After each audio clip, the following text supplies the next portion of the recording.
Hello everyone, my name is Apollo Uno and welcome to the very first Europa Universalis 4 video on this channel. EU4 is one of Paradox Interactive's grand strategy titles. One is to control a single nation from the year 1444 all the way to the year 1821 in order to accomplish a set of goals. These are usually in the form of Steam achievements or player set goals. Granted, it's a little bit more complicated than that, but for the most part, I kind of just want to jump right in. Sadly, it's not going to be a tutorial, as I don't think I know this game really well enough to do it justice in explaining everything.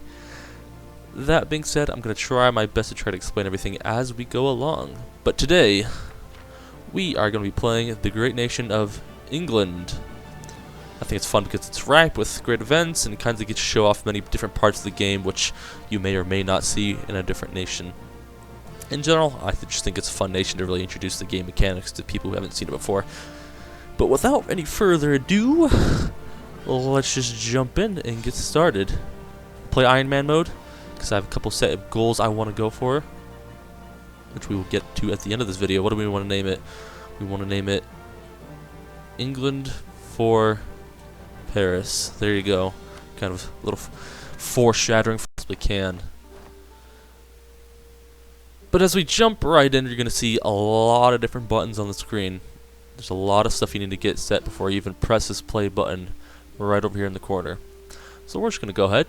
We can start over in the first tab of many tabs, obviously. We're going to have King Henry VI of Lancaster, who is an infertile ruler, apparently, and very strict, which is not too bad. We have a 252 monarch port generation, which is pretty bad, honestly.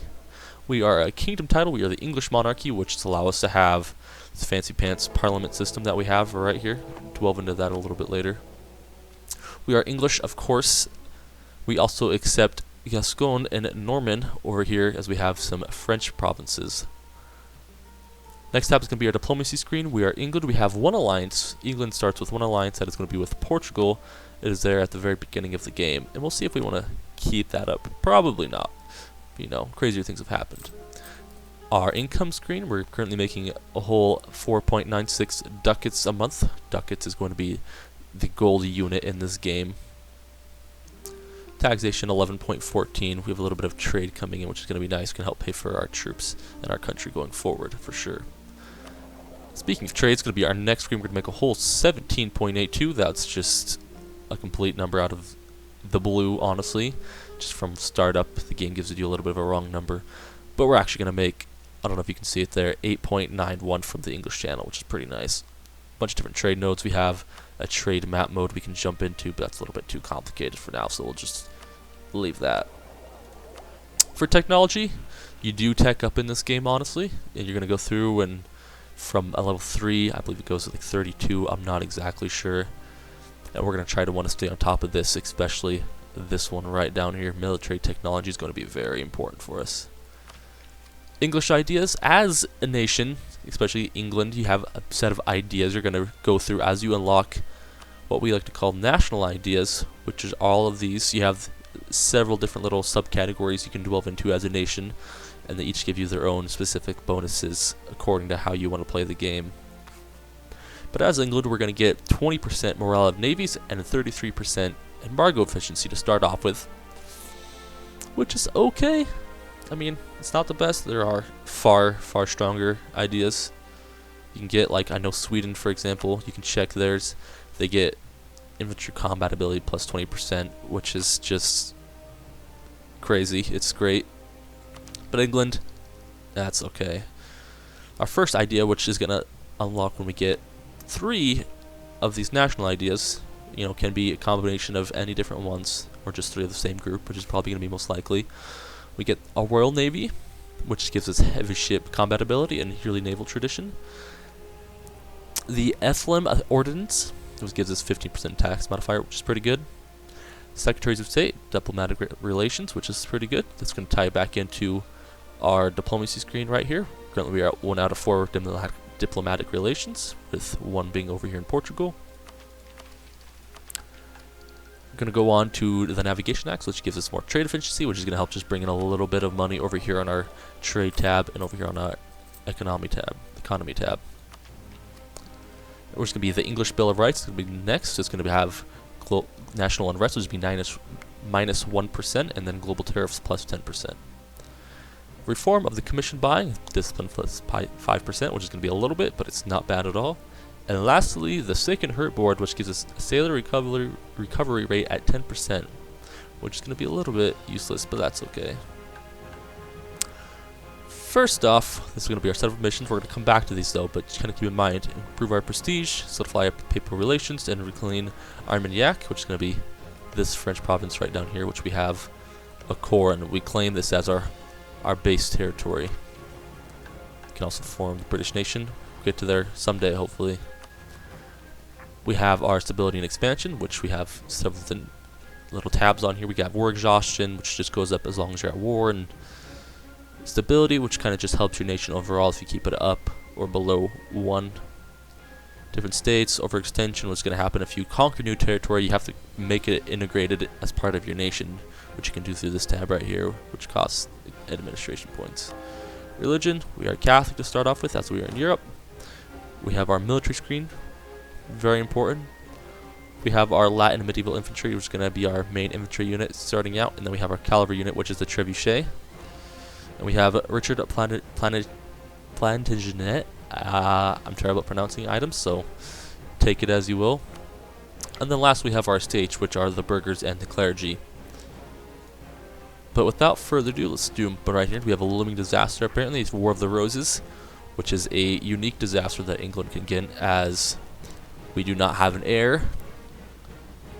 Historically, England did have the War of the Roses, befell onto Henry VI Lancaster. So we'll keep that in mind. It's fine. We'll probably have to deal with that, but we might get a better ruler from that.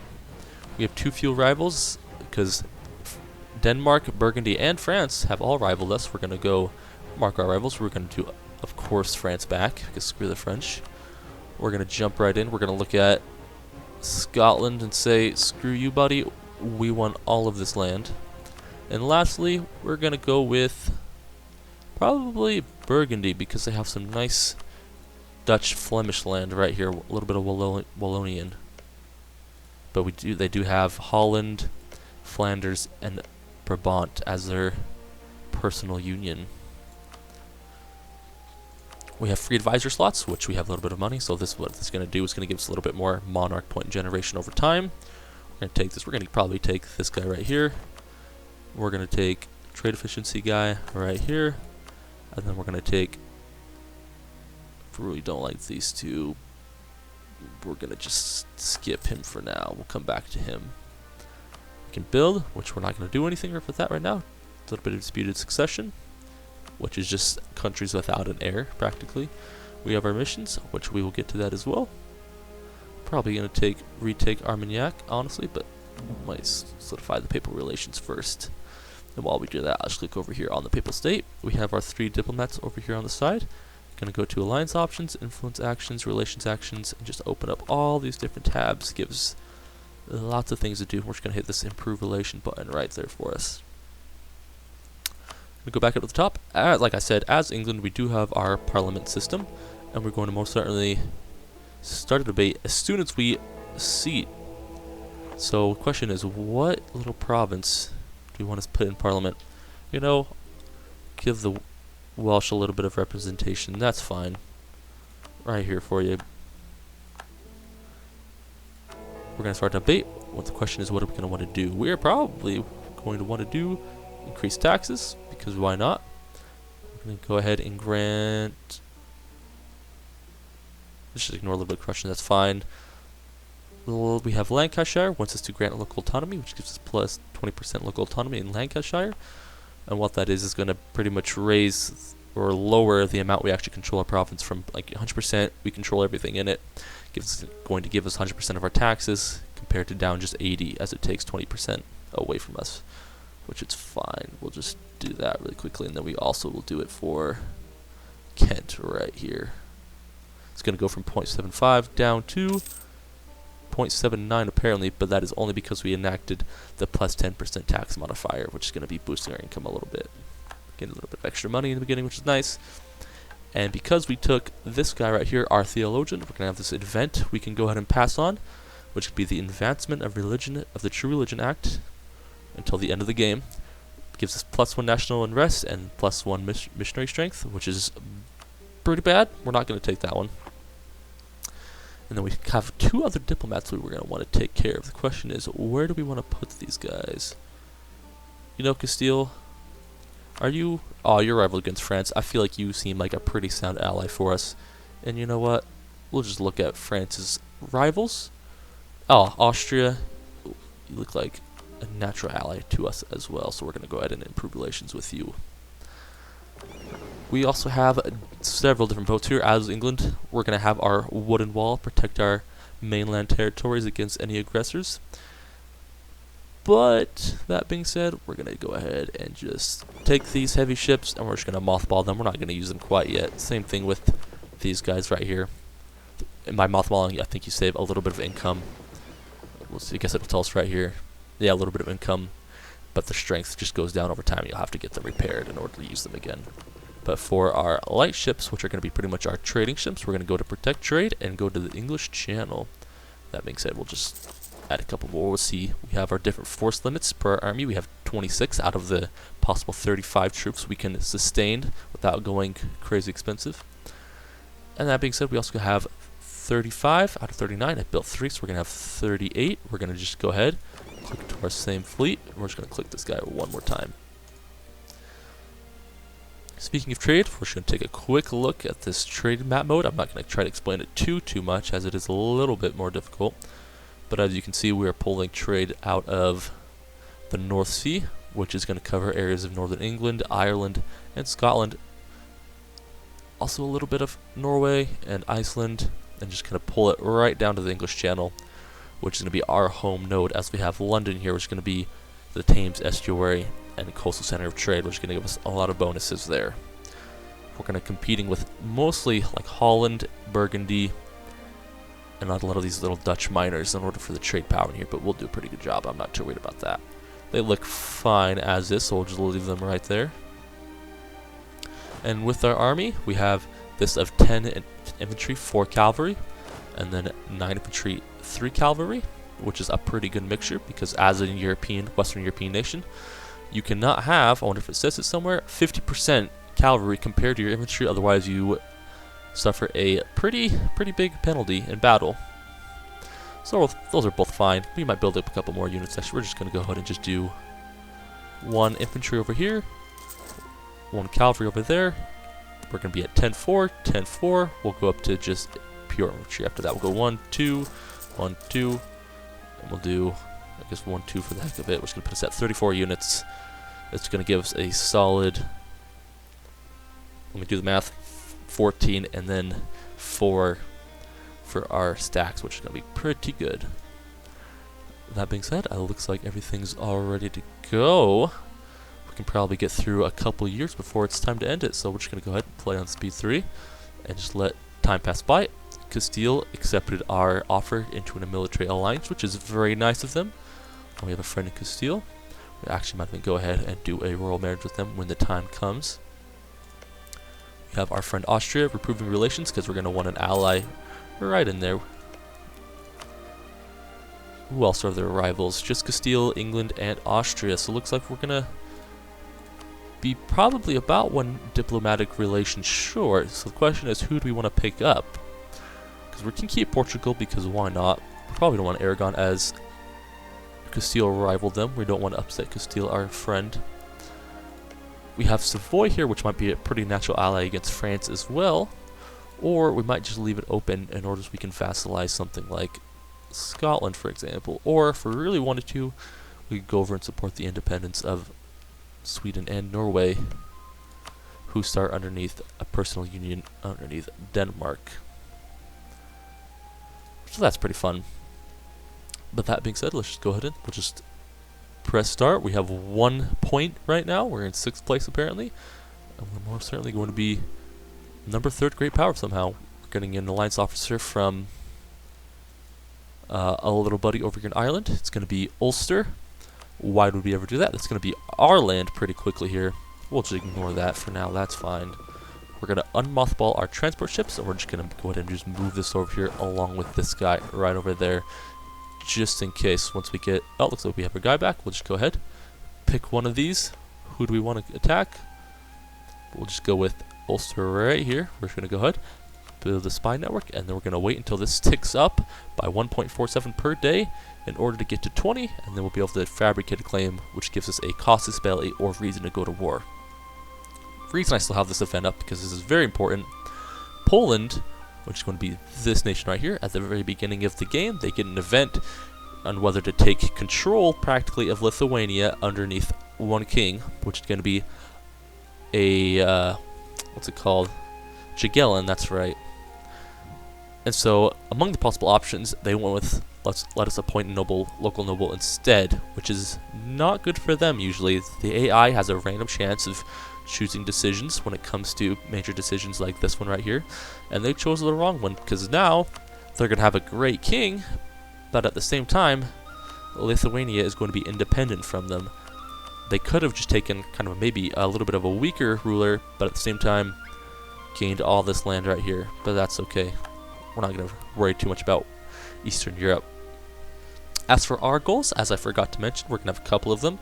We're going to go for 2 Steam achievements. Number 1 is going to be, I think it is called a Knight in Paris, which as England, they're supposed to have a core on the province of Paris, France, which we will conquer someday from the filthy French. And then the second one is an industrial evolution, which is going to be develop each province to have 25 development, which is this number right here. So what it is, each province that you have has a set base tax right here, base production right here, and then base manpower, which is correlated to each of the following diplomatic, military, and administrative powers. And what you do, you can just click on the button and increase it, though I'm not going to do that right now. So it's just a little bit of development late game. But that's okay. As in for my own personal goals, we have a whole wide world to explore. We don't know what's out there. Could be the way to India, going west, we're not sure. So what we're going to do, my goal is, because I know the Americas are out there somewhere, we're going to want to have colonial nations set up in every single possible place. I know there's Canada, we have like Eastern United States, we have Louisiana, and then we have California over here, Mexico. We're going to try to want to expand all over the New World, which is going to be a lot of fun as England. So we're going to just see if we can get to probably 1446. We're going to try to do that, or maybe halfway through 45 before we give it a pause for our very first episode. Let's go ahead and just move all these infantry to go match up with our stack over here, the Royal Army over in Gwynedd, Wales. We'll send the rest of the units to go match up with this other one in Essex. Burgundy apparently just embargoed us, so what they're doing is pretty much canceling our trade in the English Channel. But the thing is, they're making their vassal do it as well. We can go ahead and do the same thing to them if we had a diplomat open, which we do not, but we can probably, we'll just take a quick break from Vienna and come back and embargo all of our rivals first. Here we go. Boom.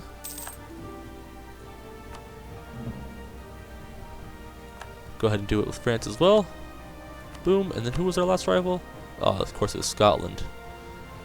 Wait for this guy to get back, and then we'll do that. There we go.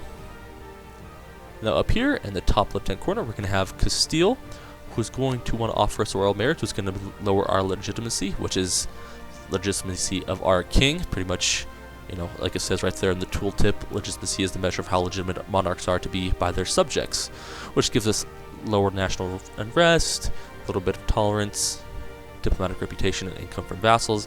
We're going to say yes anyways because it's going to bring us a little bit closer to Castile, make us a little bit more of a solid ally against France here. As is Portugal, I believe we already have one. Yes. Austria, let's see how they're feeling towards us. We are getting closer and closer. We're just going to go ahead and keep on improving relations with them. We're going to form up our stacks. Boom and boom. Are we building any more units? I might have miscalculated a little bit. We can move 2 of these guys over to there, or just 1. That's fine. We'll just have one stack be a little bit bigger than the other. That's okay. And hopefully we'll just keep on going until we get this mission, solidify our papal relations completed. We're only at 48. We need to get 200. Although we have an event, tensions along the Co border. Borders are organic things, changing and mutating with the seasons and with the fortunes of the latest conqueror passing by. So all it is Burgundy just gains a claim on core, which is co, which just gives us a reason, or gives them a reason to go to war with us, which is okay. That's fine.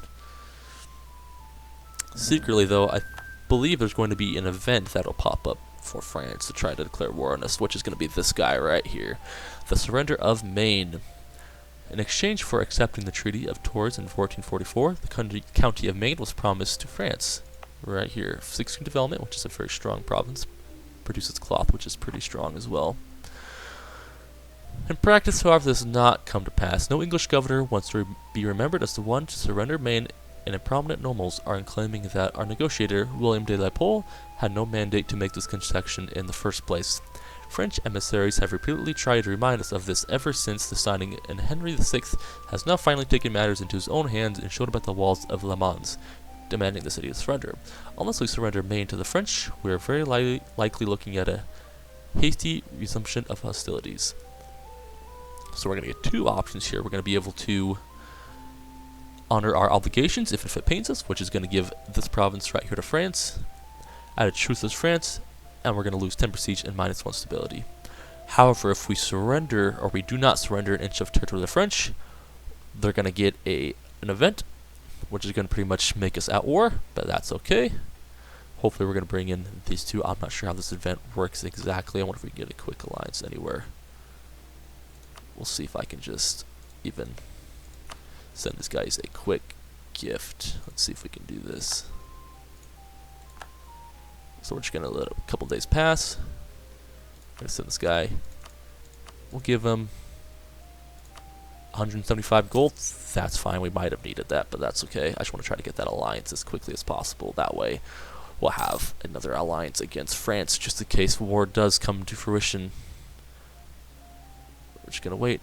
Let's see if it gives us until the 22nd of May. Just going to keep on pausing it. 21st, 22nd, offer alliance. Of course, give us a day. There we go, alliance. So we're going to do not surrender an inch of territory to the French, which is going to give us the war. Teach them how to war. And we gained the restoration of Union cost stability against France. So now, English-French unification war is going to be England versus France, of course. And France has allies in Provence, Aragon, and Genoa. And they are able to call them in. I was not sure about that. So we're going to just go ahead and we're going to see what we're going to be able to do here. Give our general here. We're going to just go ahead and just take this guy down here. We're going to move this guy down to Kent.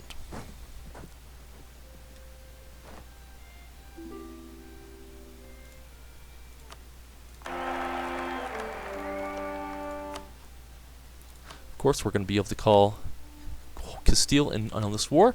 We're going to give them a promise of land, of course. Can we call Austria? We cannot call Austria, sadly. But at least we do have Castile, which can help even the odds just a little bit, and we should be able to come out on top if we play this carefully. That being said, it's probably a good point to stop for today, and then we will be back next time with the next episode of England as we try to take on France with our ally Castile. Okay, thank you for watching. See you next time.